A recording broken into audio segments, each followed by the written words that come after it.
Subaru, how are they holding up with the recent tariffs? About 60% of their cars come from Japan, which are immediately hit with that technically it's like a 27.5% tariff because the 25% is added onto the 2.5% that already existed on imports. So how is Subaru holding up after we saw Mazda take a 20% hit in the month of May? Honda actually doing quite well with like a 7% gain in the month of May. You got to keep in mind, Honda outside of Ford builds the largest percentage of vehicles in the United States that are sold in the United States. All right. General Motors technically makes more. It's actually a lower percentage of their total volume because General Motors makes so much in Mexico and Canada. Now, Honda makes in Mexico and Canada too, but we're not seeing any massive reflections of potential tariffs or price increases quite yet. And that's why Honda is still rising. Mazda falling like a brick because Mazda, about 80% or so of their vehicles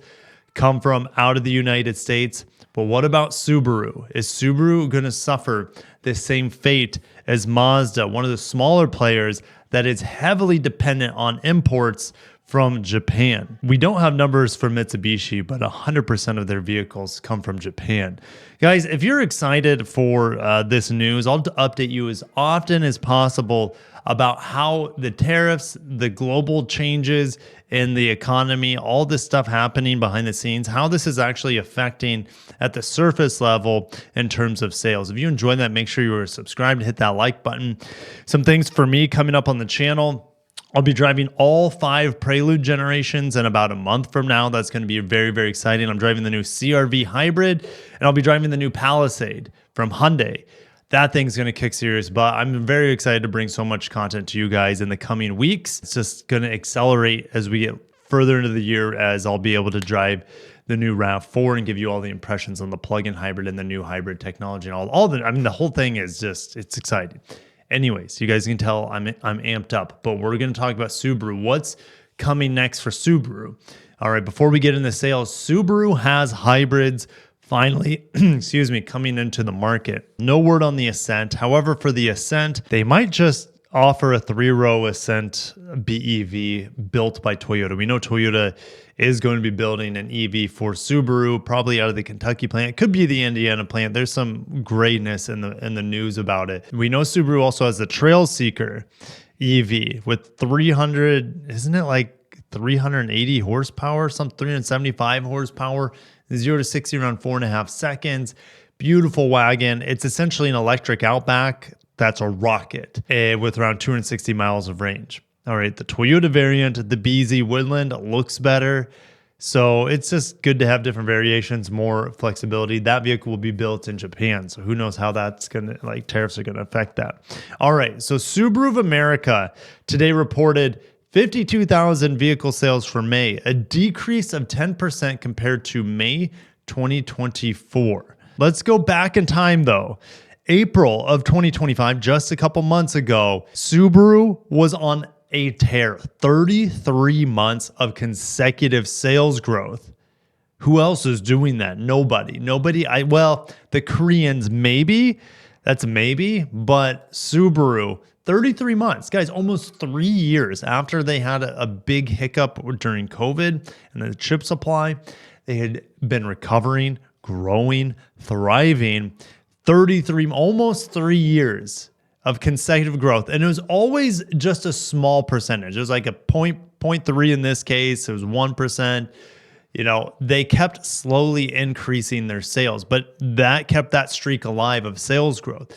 But get this. Now we are in the reality of the modern political era, and we have that lull. It's finally the streak is broken. Their winning streak is broken, and it's broken by a lot. Not as much as Mazda we talked about yesterday. And Mazda was on a streak too with record-breaking sales, and they went from plus 20% in April to minus 20% in May. Mazda, huge drop. Subaru, well, it's more of a hurt in their pride. Almost 3 years of sales increases. Now, however, Subaru of America also reported year-to-date sales are still at a 3% increase compared to the cumulative so far in 2024 as comparison. What are the highlights? Well, Mazda didn't really have any highlights yesterday. They said it was the best month ever for the CX-70, but it was the first month ever that it had real production for the month of May, I should say. But Crosstrek has best May ever. Crosstrek's been around for a long time. Sometimes it's a bestseller for the brand. Sometimes it loses out to the Forester or the Outback, but it's consistently one of their best-selling models by far. Let's go ahead and get into these sales increases and decreases. Let's start with, well, we'll just do an alphabetical order. Ascent, down 32% on the month of May. The Ascent has been descending. I make it a joke. The Ascent has had terrible sales for the past 3 years, okay? It's never been able to recover after the pandemic. There's little interest into this vehicle. It's small for its class. It's got a CVT. Fuel economy is not great. There's nothing in the like cargo capacity is nothing really impressive either for this segment. So it's not competitive, the Ascent. The Subaru Descent is what I call it until they come out with a better product. It's down 20% on the year and down 33% on the month. It's heading in the wrong direction. However, the BRZ is up massively, up 43%, but it's insignificant in terms of actual sales. They sold 326 last month, and it's up 25% on the year. Crosstrek, one of the best sellers. It was their best seller last month, edging out the Forester. The Crosstrek growing up 14%. And that's for the month, up 15.5% of the year. And once we get that Crosstrek Hybrid, which, by the way, is already available in Japan, it launched last fall or last winter in Japan, the Crosstrek Hybrid. Once we start getting that, I mean, the demand is going to go up. And finally, we'll have a direct competitor, finally, to the Corolla Cross Hybrid, who has been sitting in the subcompact crossover market completely unchallenged, at least from the powertrain perspective. The hybrid all-wheel drive system in there is really efficient. It's powerful for the segment. And now the Crosstrek will be hitting it head on. Ironically, it's that powertrain is co-developed with Toyota, this hybrid powertrain that's going in the Crosstrek. So was the plug-in hybrid Crosstrek that exists a few years back. That was co-developed with Toyota. All right. Forester, now finally available with the hybrid, which isn't this interesting? There's no mention of hybrid here in Subaru's press release. All right. I just find that strange because that's what Subaru's been missing. You know, people don't want a CVT turbo a lot of the times, or just a CVT naturally aspirated, at least from an enthusiast perspective. The hybrid is more of an enthusiast option, and you get better fuel economy, and you get better power, and it's more smooth. It should be more reliable because it has an eCVT, which is indestructible compared to a normal CVT with belts and pulleys. So the Crosstrek Hybrid, Forester Hybrid, surprised they're not like amping this up. Now, the Crosstrek Hybrid, like the Forester Hybrid, well, the Forester Hybrid, I think for now is made in Japan, but they will be building them in Indiana. The Crosstrek, it's probably the same situation. They're going to start coming from Japan, and then it finally come from the United States. The Impreza, now hatchback only as of a couple of years ago, is severely underpowered. There's no manual on it anymore. It's a good-looking car. It handles really well. The ride quality is good, just like most Subarus, but it just is lackluster from the powertrain department, but it is doing okay. It's up 4% on the year, and it's up nearly 2% on the month. Subaru Legacy, rest in peace. This must be a fire sale. They're getting rid of that excess volume. People are interested in the Legacy because it's going to be a legacy for Subaru that it's not going to be around anymore. It's up 25% on the year, essentially. It's sad. It's sad to see the Legacy go. Outback. All I know is that it's going to be available later this year. It's got the boxy, like, I don't know, Ford Freestyle sort of, or Ford Taurus X sort of styling to it. You know, it doesn't have that traditional Outback wagon. I think it's bold. I actually do think it'll help sales. I know a lot of people don't like the looks of it.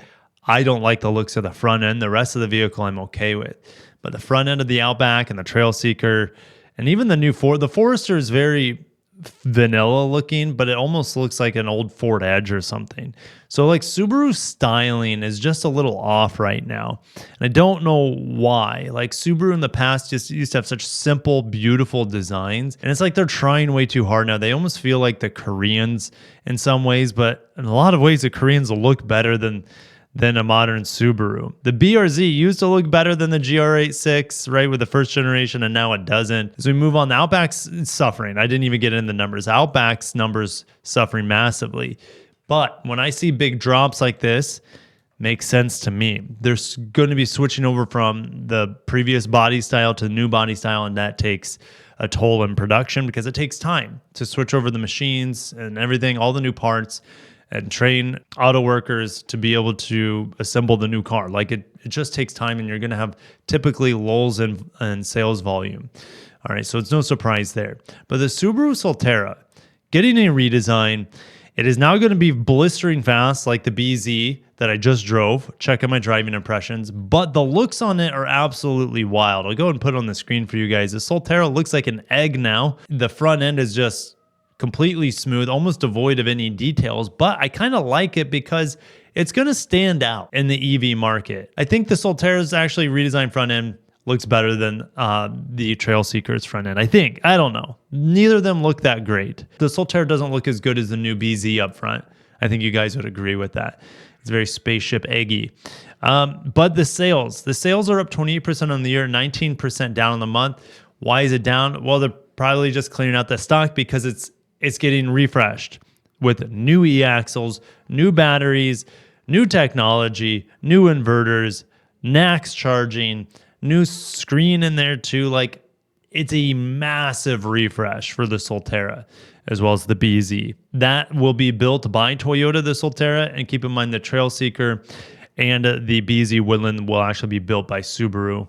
All right, WRX. This is so sad, guys. I don't know what's happening to the WRX. I reviewed one in this past year, and it just wasn't that enjoyable to drive, to be honest, for a manual transmission car. It's not beginner friendly whatsoever. It's really, really sensitive on getting, with the rev hang that it has, it's really sensitive on matching your gears. And if the gears are not matched almost perfectly with the transmission revs and the engine revs, then it's not a very smooth experience. It's really difficult to drive smoothly the WRX. It feels very raw.